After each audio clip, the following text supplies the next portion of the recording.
So we do about 40 appointments a week. That's the work. To me, like, that's the only thing that's work. Appointments, prospecting, coming to BPM's not work. Going to phone zones, not work. You know, going to dinner and doing all your masterminds is not work. Sitting around the pool talking about your business is not work. Like, the only thing that's work, this isn't work either.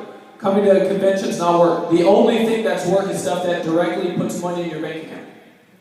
And that's running appointments. So for me, it's running 40 appointments a week and doing that through field training and duplicating and teaching new people on the team how to do the same thing. Since you're at it, because most people, when they define appointments, if it's not, they only look at appointment, for some people, right? They look at appointments as F&A appointments, right? Or financial needs analysis. And you made a critical point there to say through field training, right? And there's a big distinction in that. And one guy makes money, the other guy builds leaders. It's two different companies. And so elaborate on that a little bit. Since I'll just tell you, and that's a great point that Paul brought up. I did not start here to sell insurance for the next 40 years. That's not what I signed up for. How many of you guys could agree to that? Like, you don't want to do that crap for the next... You want to sit down and fight with people over them saving $100 for the next 40 years? I don't want to do that. So for me, if I'm in the field by myself, and I'm just writing apps with my friends, writing apps with my coworkers, for one, that's going to run out eventually. And for two, now I'm just a financial professional. That's it. I don't want to be a financial professional because that's a 40-year career. I'm more in the leadership business. I'm not in the finance business. So for me, if I don't have someone, or 2 or 3 or 5 or 25 people sit next to me on an appointment, then that's not work. Because now all I'm doing is paying my bills, I'm not paying my future. That is such a crucial thing. That's one of the things I'm fanatic about. Super fanatic about, right? I don't even want to do that one if there's no training. Like, somebody else, right? So, alright, so we got, also talk, what's it, actually I want to do that last, but talk to me about, how do we put this? I want to talk to you about delayed gratification for a second, right? And so a lot of us sometimes kind of do things prematurely, And there was a lot of times, especially growing up in the business in the beginning, where my uncle, for example, is a huge sports fan, and he would invite me to the Kings, to the Stanley Cup, sitting right up against the glass. But it was on a Wednesday night. It was during BPM. And I remember one time telling him, like, man, I just can't go. And he's like, dude, it's one freaking night. Like, what's the big deal? And I'm like, I can't, man. Like, that one night's going to cost me 5 years. And for me, it's delayed gratification. I think it's the part that people struggle with the most. I think if you celebrate too soon, you delay the stuff you really want later because you're trying to get the stuff you want today. And the stuff you want today is so small compared to the big picture. And so for me, I'm willing to say no to good stuff so that I can get the great stuff 5-10 years from now. Outstanding. I got 2 more good questions there as we wrap up. What's it, if there was, and again, it's not, you're not going to build a base shop with 2-3 points, but what would be 2-3 components of building a big base shop? And specifically, what's that number as we're walking into convention? What's that number right now? This is registered for the convention, attendance in Las Vegas here, right? I know we have 130 in the room now, and we have 170 that'll be here tomorrow. 170 people in his base shop, okay? So that's base shop. Give it up.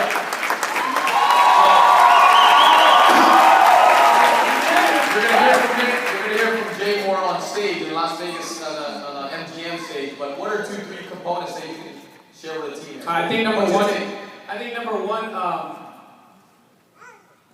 you have to personally do what you want your team to do. I was at Nikki's office when I did that training, which was a great. She's got a great team, and I told the story about how too many people try to ride their team to the top prematurely, and I painted the picture of you trying to ride a Chihuahua all the way home. and you're a 250-pound dude trying to ride this Chihuahua to your dreams. And that's the problem, is that I think people, when they say big, or they say, oh, I've got a team, your idea of a team is not a freaking team. And too often, we get someone in every call that we have with church, it's like, hey man, how many appointments do you have? Hey, do you have any appointments? Hey, do you have any appointments? Hey, do you have any BPMs? What do you mean you don't have appointments? How are you going without appointments? And Sergio knows, like, dude, you don't have any damn appointments. That's why you're calling me. And so I think number one is you being able to be willing to do the things you want your team to do.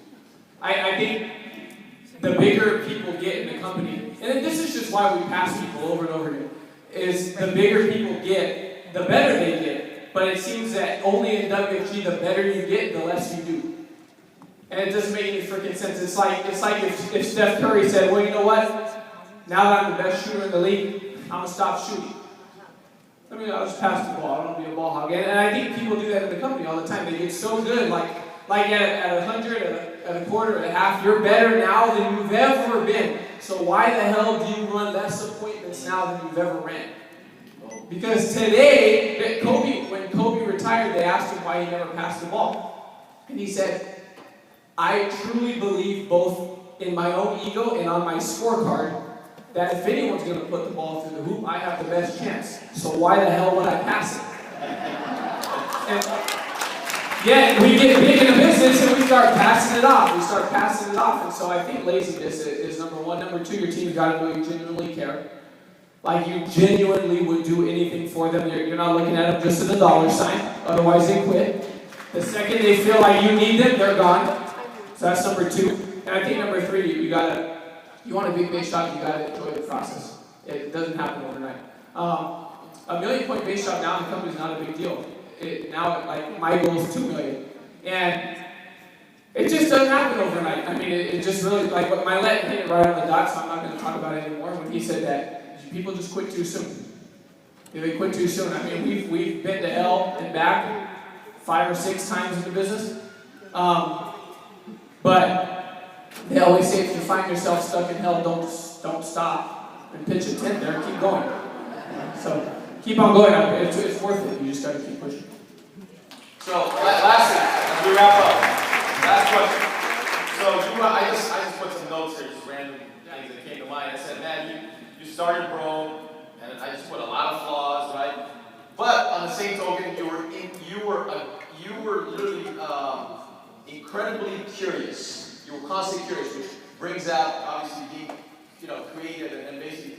Also on top of that, you were aggressively pursuing becoming better, right? So I looked at a couple of things. So how does it feel to go from literally Bro? How old are you now? I just turned 30. You just turned 30. So about crossing $500,000, right? It's $42,000 a month. It's my most memorable ring for me, right? I think it's when you surpass being broke. Because anything below that is kind of broke if you minus taxes and expenses. So it's like the real independence income is that whetstone. Tell us about that a little bit as we wrap up. It's fun, guys. It really is. If you had asked me, and I say this like as humble as possible. If you had asked me when I started, like for example in July, I was pissed because we missed $60,000 by $500. It's gonna be like $59,500, and we missed our ring by $14,000. And if you had asked me then, like what you were mentioning, like if we ever thought we'd get to this point, the answer was no. And not because we didn't think we were capable of it, it's just I couldn't see past paying my freaking phone bill. And I know, I say that because I know a lot of you can relate to that. I could not see past my rent.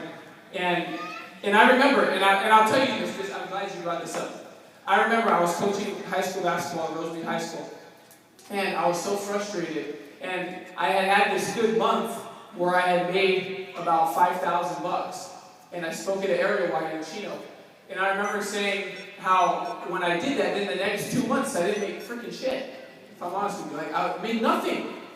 And I remember I was so frustrated, I was so mad at myself about it. And I remember it's halftime at the high school, I'm coaching the basketball game. And during halftime, I checked my phone after we were done meeting, and Paul, I don't know if you ever remember this or not, but Paul had left me a voicemail.